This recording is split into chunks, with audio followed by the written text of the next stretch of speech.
So, guys, today we have none other than Aishwarya, who is a master's student. She's doing Masters of Social Work at RMIT University. So, Aishwarya, maybe you can kind of give a little bit of background about who you are and why you chose this course in particular. Yeah, so hello everyone. First of all, thank you for having me here. I am Aishwarya. I'm originally from Mumbai. I came about 8 months ago here. I completed my Bachelors of Social Work back then. Took a 1 year break, did a full-time job. That time I realized that I really need to upgrade my skills, specifically in terms of working one-on-one directly with the people. So I started exploring options, and that's how I came across many universities in Australia.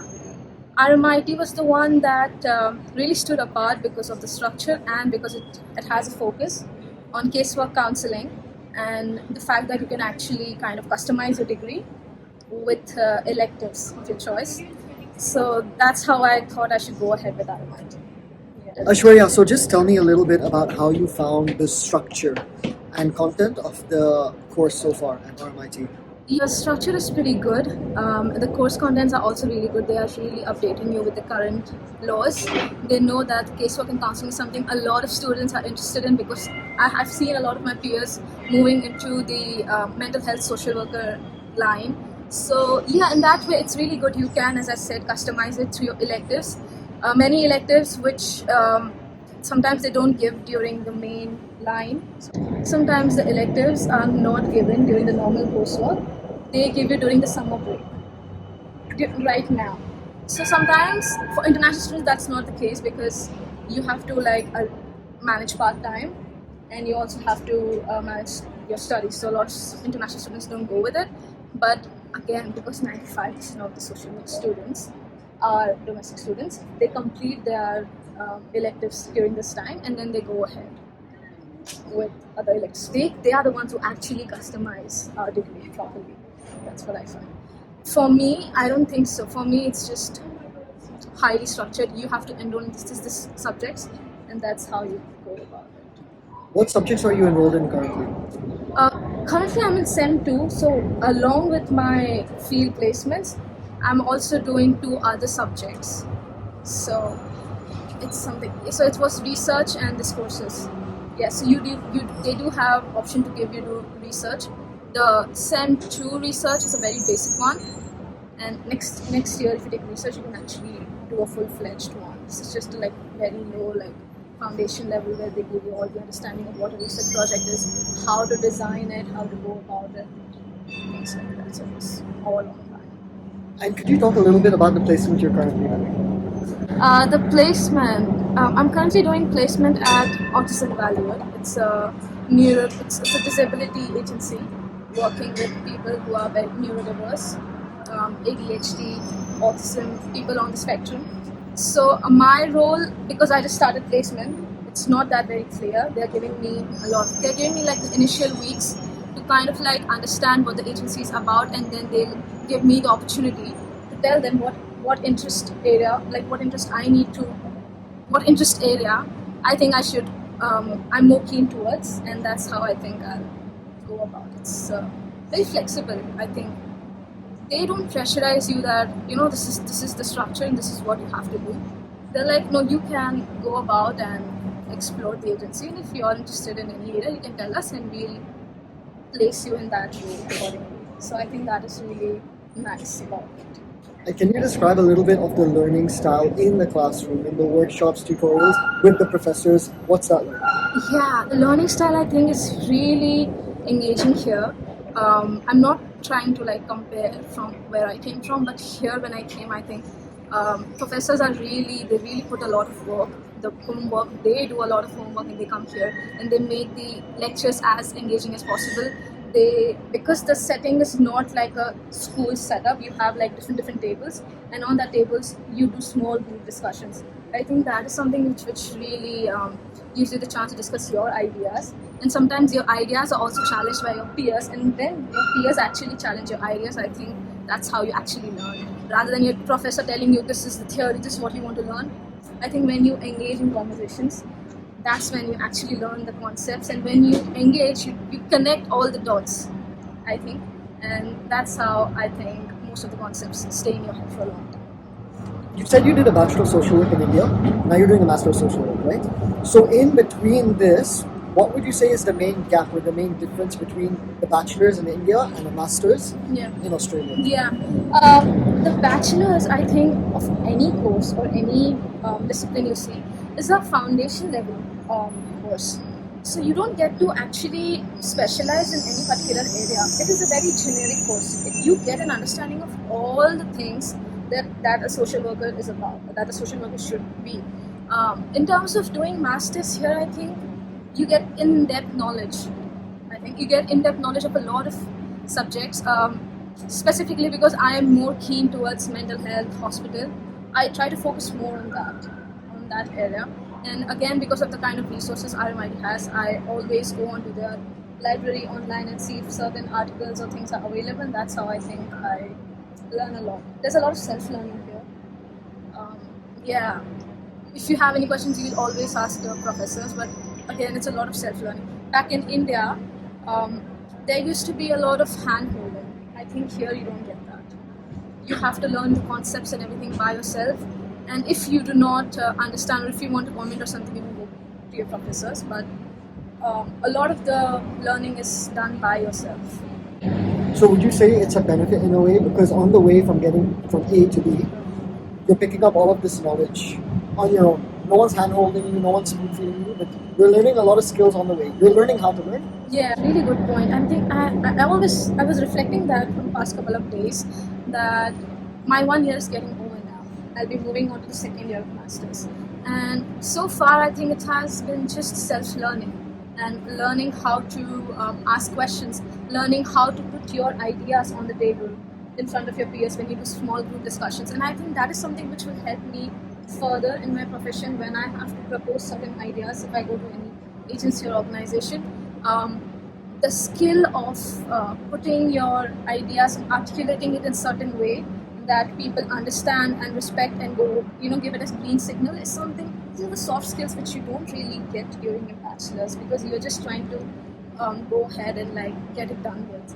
During your master's, I think people should get really serious about their career and start thinking about what are their interests really are and what are they supposed to be. What is the roadmap ahead is something I think gets developed during masters, and so I think it's worth it to do your masters. So you're talking about how when it comes to masters, you need to be more serious, more career oriented. Masters is setting that foundation. Yeah. When we're talking about that foundation, what does that look like in terms of the core subjects at RMIT for masters and the electives? Yeah, the core subjects are the compulsory ones which you have to complete. Core subjects are mostly comprised of policy, they're comprised of legality, which you should be aware of when you're ELO, when you do ethical legal organization. These are the subjects which give you really foundation level thing, because me being an international student, I was not aware of the laws and the policies that are here. But when these core subjects give you the opportunity to explore these things like policies and laws, I think these are the foundations which is really important for us. In terms of electives, I think it's like an opportunity for you to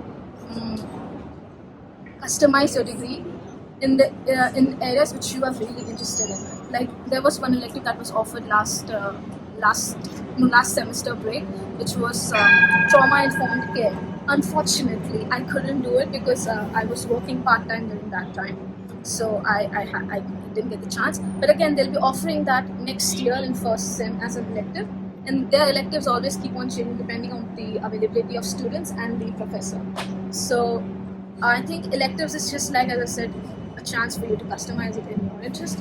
So that's the main difference. Core is something which is the foundation about the things which you should absolutely be aware of as a social worker here, and electives is customizing it in a particular. So you said you're interested in two fields of practice, that is a hospital and mental health, right? There are many fields of practice, right, in social work. There's policy, domestic violence, there's, like we said, everything, refugees. Yeah.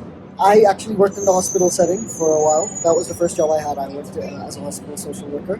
What interests you getting into the hospital field of practice and mental health? So actually, my mom is a nurse, and when I used to go to visit her in the hospital, I just went once or twice, I think. But when I used to see people working in the hospital, serving the patients, I would really like, it was, I don't know, it felt something, I felt empathetic, or I don't know, I just felt good, like, oh wow, that's how you help people who are actually really vulnerable, really, because my mom worked in OT, operation theatre, she had worked in emergency departments, she had worked in gynecology departments. I was always like really inspired by the work she was doing there. She's now the manager of the OT. So how she manages doctors, how she manages nurses, and she keeps her OT in a proper functioning position.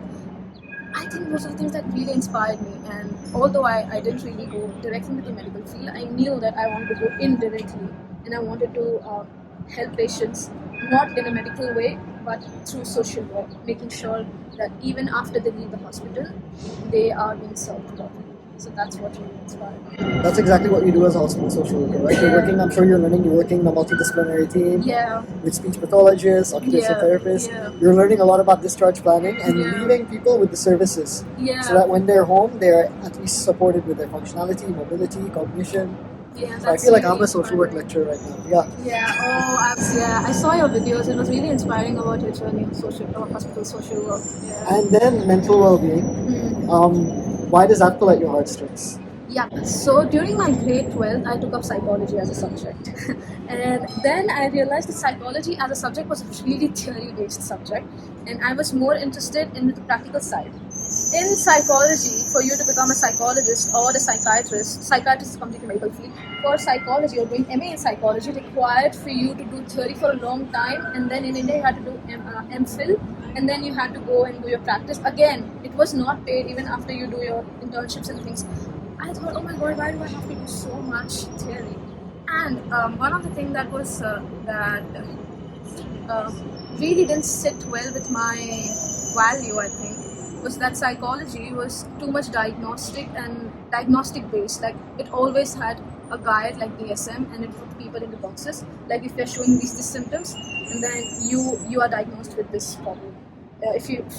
And when I read the DSM, I realized, oh my god, so many things are like linked to me. I think even I am diagnosed with so many problems. So I thought, no, psychology is not. But again, during my bachelor's, counseling again was one of the subjects, and I realized that, oh my god, how counseling and social work are so interrelated. But the only difference is counseling or proper psychologists look at people as patients to be diagnosed or just to be assessed on certain fixed criteria. But a social worker looks at a person through a holistic approach. We do not put people into boxes. I think we take into consideration their social environment, we take into consideration their history and a lot of other things, and we try to solve them. We try to solve things with them rather than just us telling that, oh, you have this problem and you need to solve it. Looking at things from a psychosocial, holistic, environmental perspective. Yeah. Your social perspective. Yeah, social Not perspective. compartmentalizing them into box or silos like you're saying, right? Yeah, I think that was the thing which really helped me to understand that even though I have a counseling certificate and thing, I would want to integrate that into social work and look at people through social work lens and not psychology lens. So you have 1 year left, right? What are you planning to do in your final year, right? And then what is there for you after in the future in your social work journey?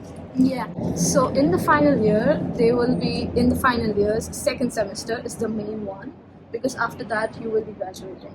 In that time, everybody always says, all my peers, I've spoken to them, they say that placement is the most important placement. So try to secure like a hospital or a mental health clinic, because I want to do that. So if you want to excel your career into that particular field, then try to get your placement in that. That's what I think I'll be doing mostly, and I think my goal is pretty clear that I want to do hospital and mental health social work, and will be doing that mostly. Do you see yourself working in the bridge between the two, hospital, mental health? I think I'll be exploring both the options, maybe like a bridge or maybe like two completely different professions. Mental health, social worker does work differently, and hospital social worker does work differently. I think I'll explore both these options. And for those that don't know, could you explain the difference between a hospital social worker and a mental health social worker? Yeah, so a hospital social worker, as you said, works in a hospital setting. They have to work in a multidisciplinary team. They do assessments, they take care of patients after they leave the hospital, making sure that, for example, if a homeless person comes in with a disease, they make sure that after the homeless person gets discharged, what are the social support systems they have. If they have a home, if they don't have a home, then we can look for shelter. So we connect them with resources, and we make sure that after they are discharged, the services are met and their needs are met properly. In terms of mental health social worker, I think mostly you work in a mental health clinic as a counselor or a therapist, and you provide therapy one-on-one to the patient. I think in the hospital social work is mostly like working in a group.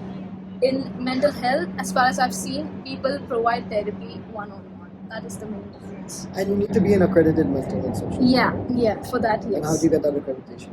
I think you have to get there are particular hours. Yeah, there are about 4,000 or 5,000 hours you need to work under the supervision of an accredited mental health social worker. And then when you apply at the ASW, the Australian Association of Social Workers, get the accreditation, and then you can do your own private practice. So if you want to do your private practice, I think mental health social worker is the way to go. For anyone that's interested in studying a Master of Social Work at RMIT, do you have any advice you want to leave them with?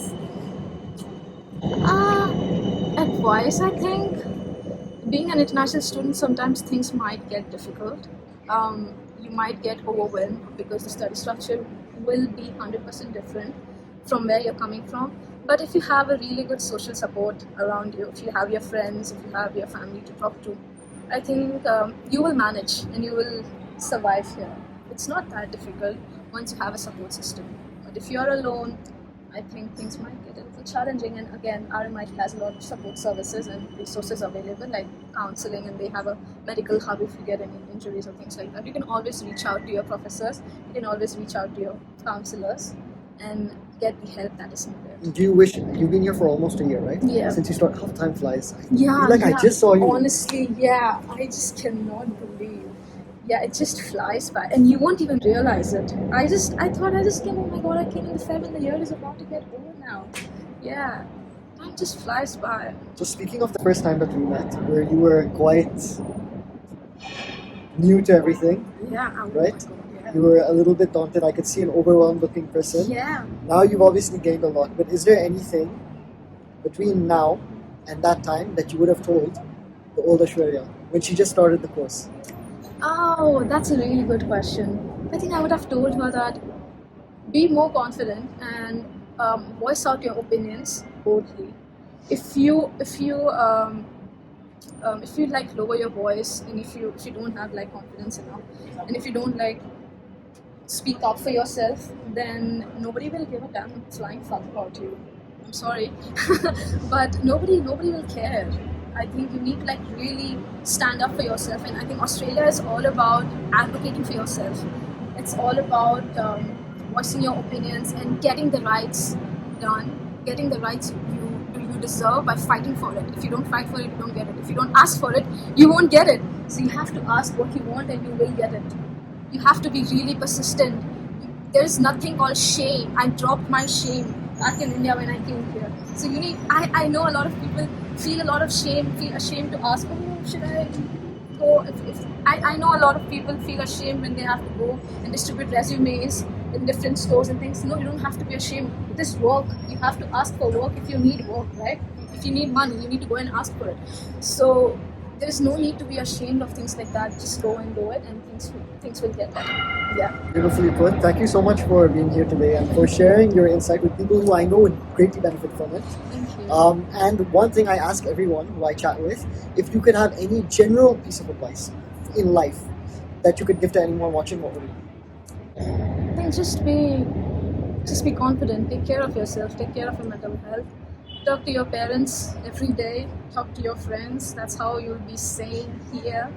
And just believe in yourself, and everything will be great. Good point to end on. Ladies and gentlemen, that's Aishwarya for you talking about Master of Social Work at RMIT. Thanks for being here. Thank you.